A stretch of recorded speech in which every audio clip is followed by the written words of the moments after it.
Welcome to another exciting episode of ZoeTV. We have two amazing guests today. Again. Dr. Melissa Flint, who is, she's just us. We love her. I wish she had an office here because I would knock on her door all the time. Wait, she doesn't? I feel like she does. She does. Okay. Maybe not. We wish she did. I wish she did because she's going to give us really good, real-time, practical information on navigating COVID, navigating depression, just hard things to talk about, but she does such a good job of making it just seem normal. Don't you feel calm just being around her? Like she just, you and I are more like, and she is just calm. Soothing. So I'm looking forward to that interview. And then we got our hands on Donna Anderson from sales. Yes, she's our VP of Sales and Marketing, and a lot of you know her out there because she helped move you in, and her team, who are amazing. And we get a little bit of feedback on what it was like selling Glencroft through COVID, because game changer. You couldn't bring people on, so they had to change technology and do a lot of cool things. So I think it's fun to hear how each department had to adjust. I agree. So we got a great episode. We hope you stay tuned, and we'll see you in just a second. We are so excited to talk with you today. Thank you for doing this. Dr. Flint serves as a tenured associate professor in the Behavioral Science Department at Midwestern University. Her primary area of interest is grief and loss, particularly working with families who've experienced death of their child or children.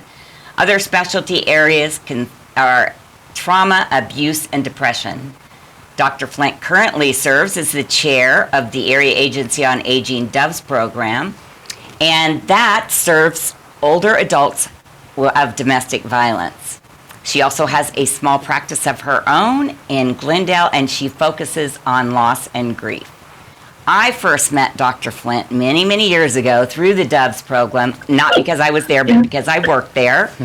And besides her real job, she has done so much for this campus. And we are so grateful. You've presented at our university. You've had graduate students present that you've presided over. You've spoken with our staff and our residents and helped them through the grief and through the pandemic when everybody was overwhelmed and knew nothing about what to do with all that emotional issue. And we are so thankful for you and happy to talk to you. Well, I'm thankful for you guys too. Well, thank you. Well, I think to kick us off, Dr. Flynn, I wanted to ask you, your profession is such that you have such a unique ability to help individuals cope with grief, depression, anxiety, with everything all of us, residents, staff, have endured in 2020. Has that even surprised you with the amount of anxiety and coping that 2020 brought? Has your profession and you personally been like, wow, this is a lot to handle? I definitely think so. And really, when you think about it, it's the first time in recent memory that the entire world was grieving in some way and dealing with the same kind of issue. Normally it's pockets. Something happens in the US or something happens in Sweden or something happens somewhere else. And the world pays attention, but we're all living this together. And yeah, I'm so thankful that people are willing to reach out when they're struggling, because we need to change that viewpoint of kind of our mental health. It is important, and more people are reaching out. So now we need to build the infrastructure to respond to that. Well, and speaking of responding to that, that is your specialty. You really do know how to calm people down. I've seen you do it with our residents. I've seen you do it with me personally. I've seen you do it with the staff. So what are some of the strategies that you would tell people they can do at home? Because they can no longer be in a group, and Zoom is only so limited. So what do you recommend?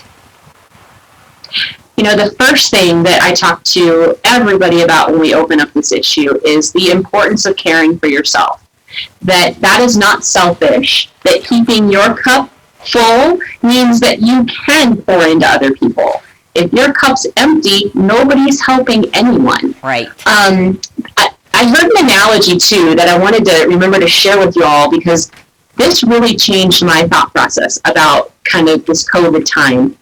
if we think about our lives as balls that we're juggling, and there's all these balls in the air, and you guys know exactly what that burden feels like. You're trying to keep everything afloat. This person forwarded me this idea that, you know what, we really need to separate the rubber balls from the glass balls. And I thought, well, that's kind of silly until I thought about it. We, when we're stressed, treat everything like it's glass, and we must keep it up in the air, and we must keep it balanced. That's just not accurate. There are some things that are glass and we need to focus on, but there's a lot of things that are rubber, and if we drop them, they'll be okay. And we can pick them up later when we're not in this, time. And that changed the way I was personally coping. That silly analogy really sank in and changed the way I was even coping with helping other people cope, and then coping myself as just a person and a mother and a employee. So having some balance is really important. I agree. That's great. That is really good. That makes sense. I would It's say so simple too. Yes. Yeah, that's it. Practical advice is always helpful. Right. Things like that. But as a father of two kids, and I got one in middle school and another who's a sophomore in high school. COVID-19 pandemic has been hard on all of us. We've talked enough through that. But what's your perspective on kids that have been yanked out of the classroom, that might already be depressed, have some anxiety issues, emotional stuff that they were dealing with in school with counselors and whatnot, and for them to be pulled out for this long? What do you think the collateral damage of doing that might be? I mean, what in your opinion was that the right move to do? Because we didn't know what COVID was going to do, so we did it. But what's your perspective on that? I think we had to make decisions quickly with something we had never considered. So I'm trying to resist going back and saying we shoulda, coulda, woulda. Mm-hmm. The reality is that a lot of kids have lost their primary social support. They're not running to us as their parents necessarily. They're not going to grandparents.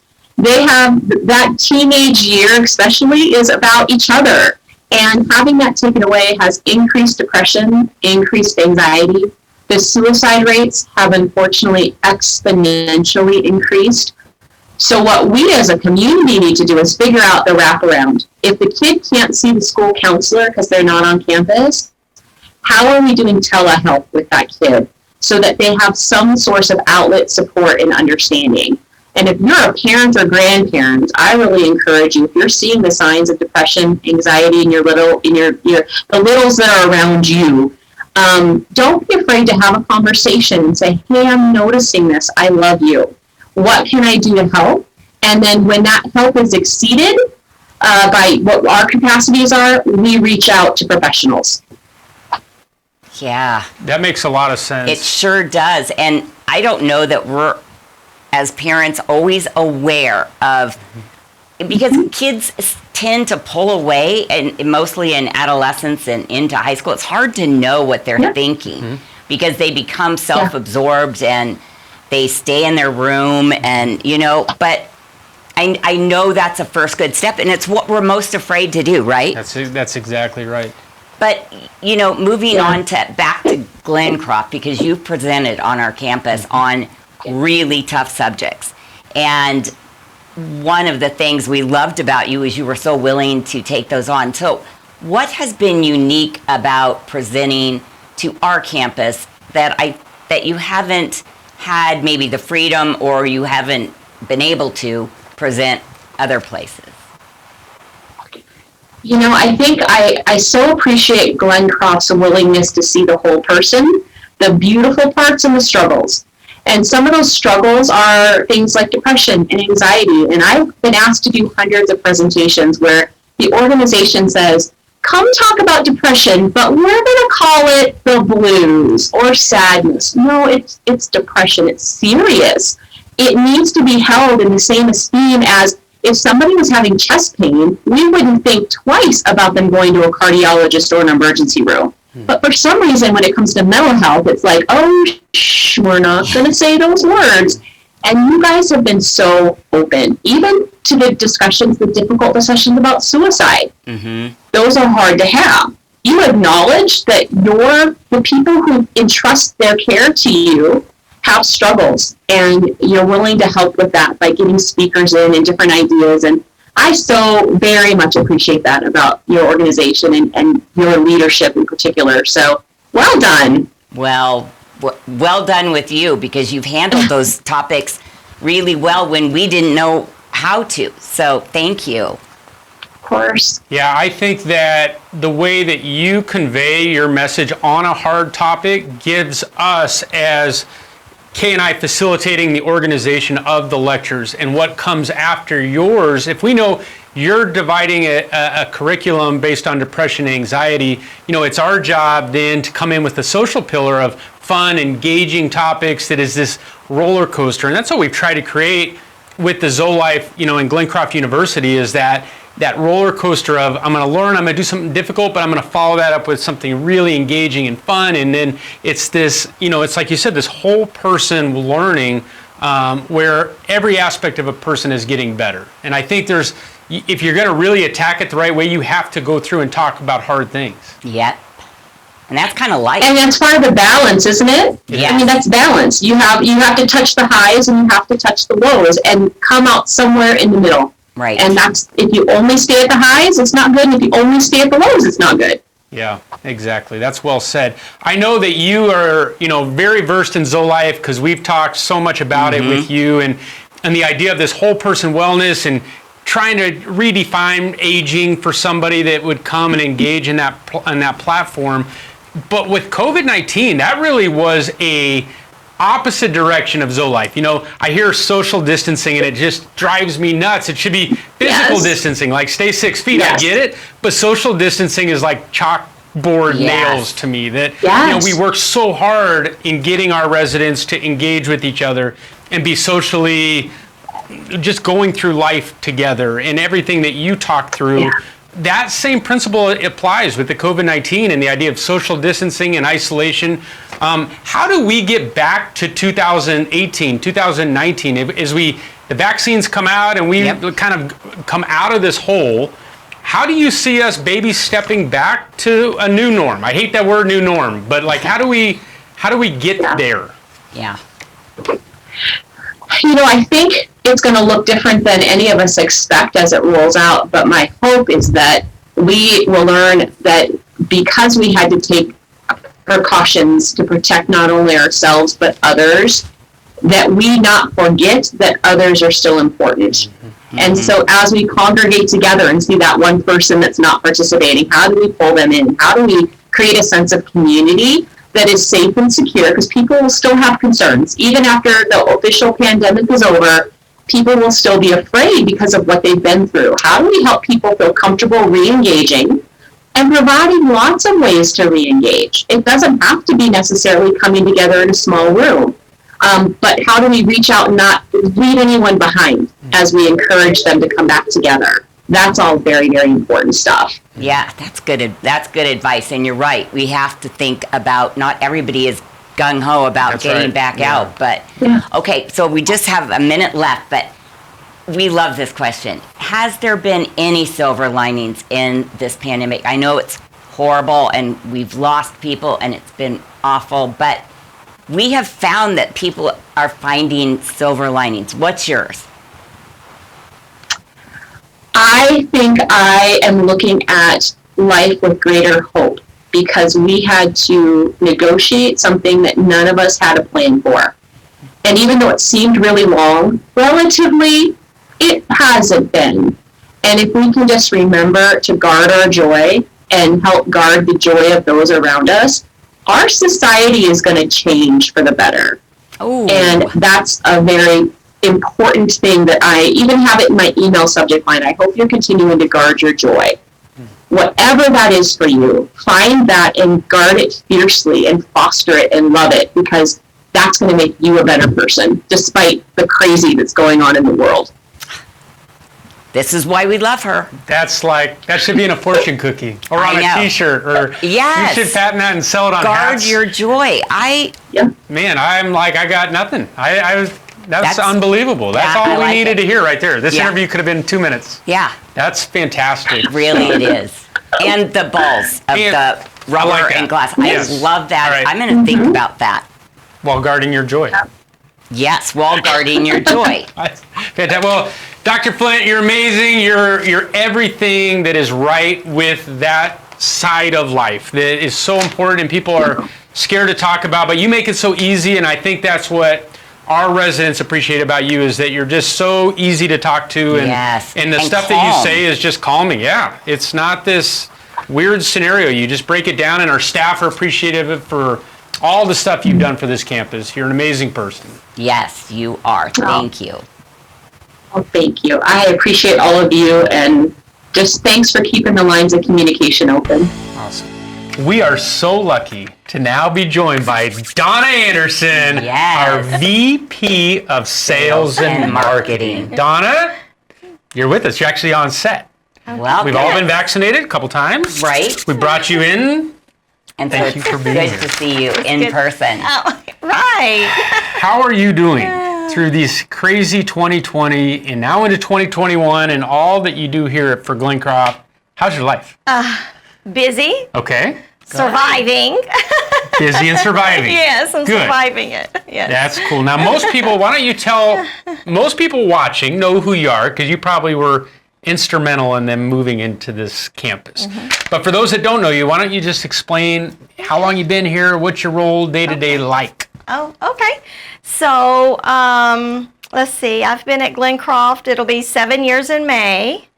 And I've been doing, not the VP of sales, but sales and marketing for probably about 16 years, 17 years, something like that.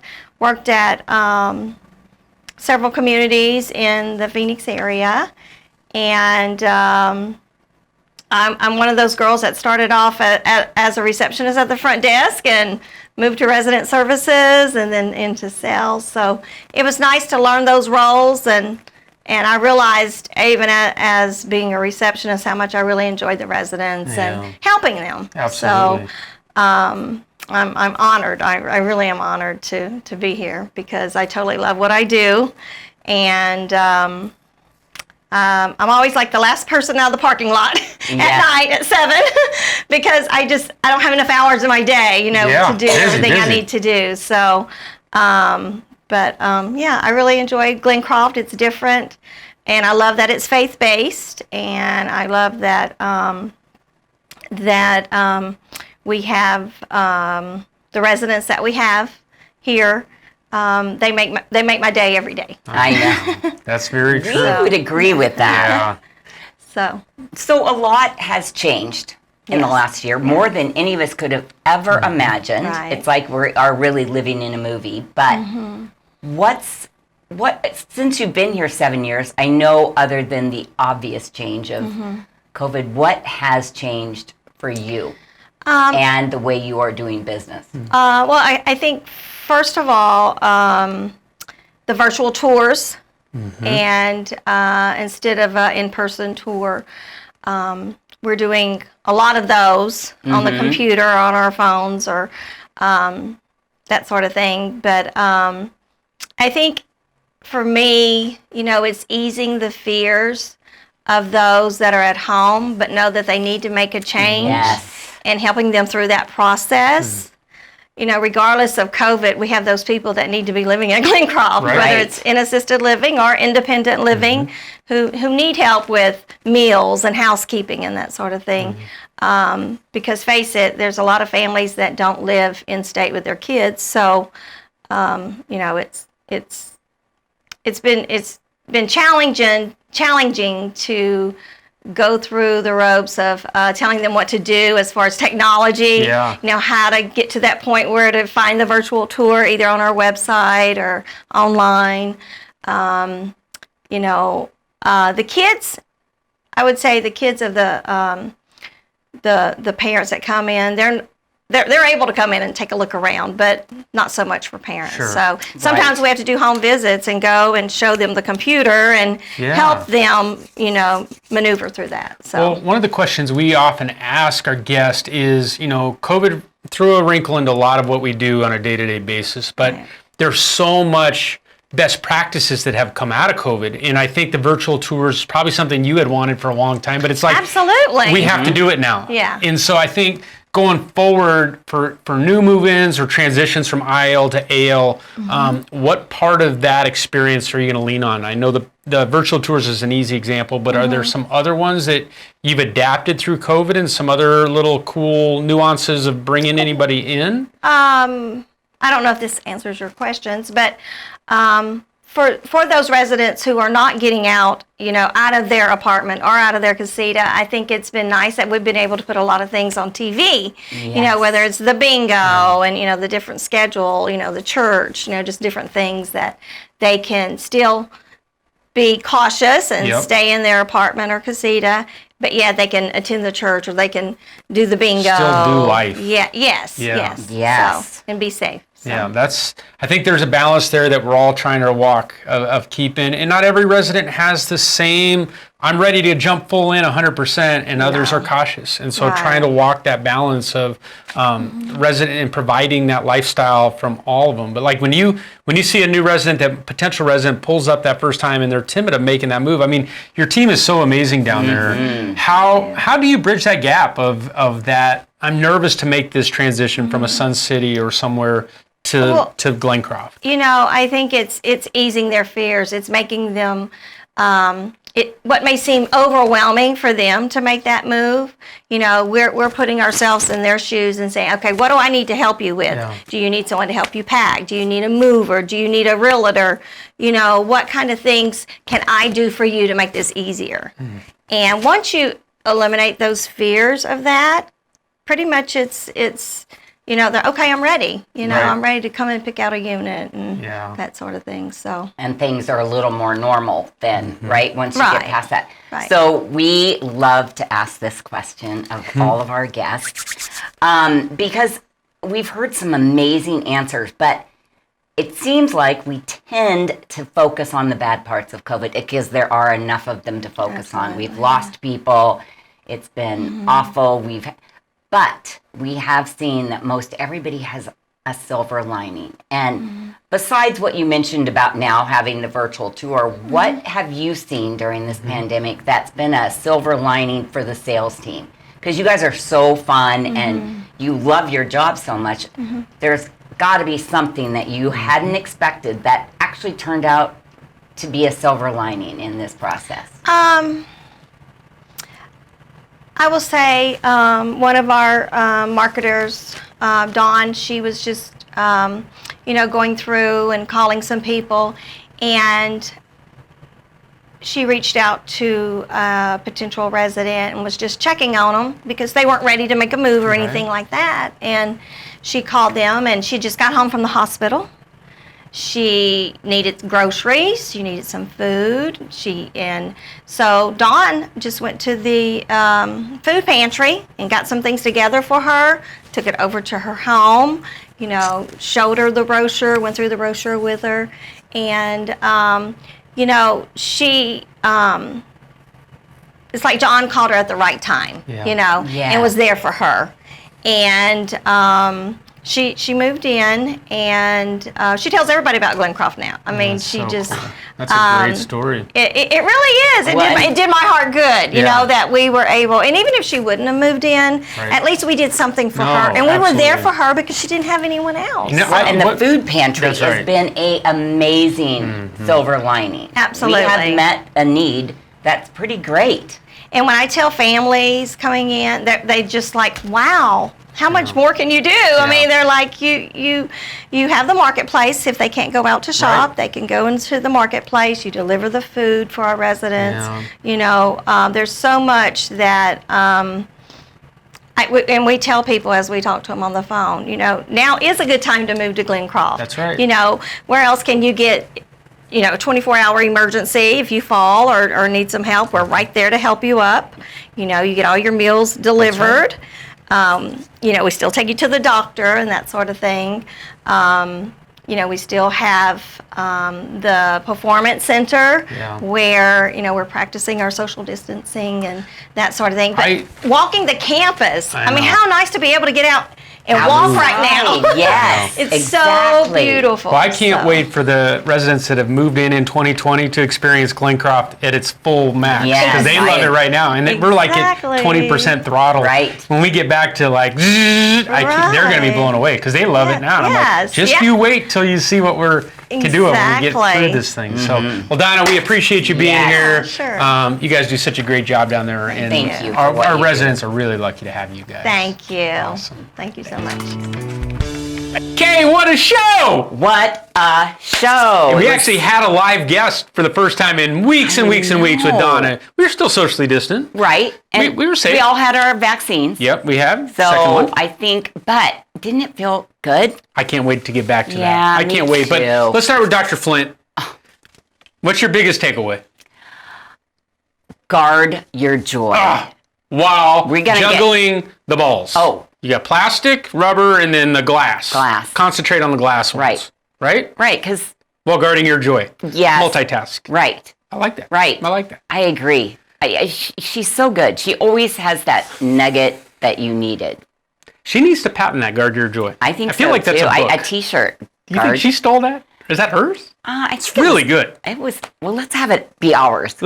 Let's own it. Powered by ZoeLife. I can't believe we thought of that. All right. And then Donna was great. Oh, I yeah. always enjoy listening to Donna because Yes. Donna just has that charm, that southern. She's the real deal. Yep, she Yep. has a heart for this place, and she's right. She's the last person to leave this place at night. I know. She hunkers down and makes sure all the contracts are done. And you know, we at NIL are at, what, 98% occupancy, I and know. it's a lot of hands on deck to make that happen. Right, And so that especially sales now. team, yeah, especially now, it's amazing, and I like hearing how adjustments and how best practices from those adjustments are taken well beyond COVID. Right. So great show. Oh, Felt what? good to have somebody back. Dr. Flint's, she's unbelievable. She is wonderful. Awesome. Hope you guys enjoyed. Yeah.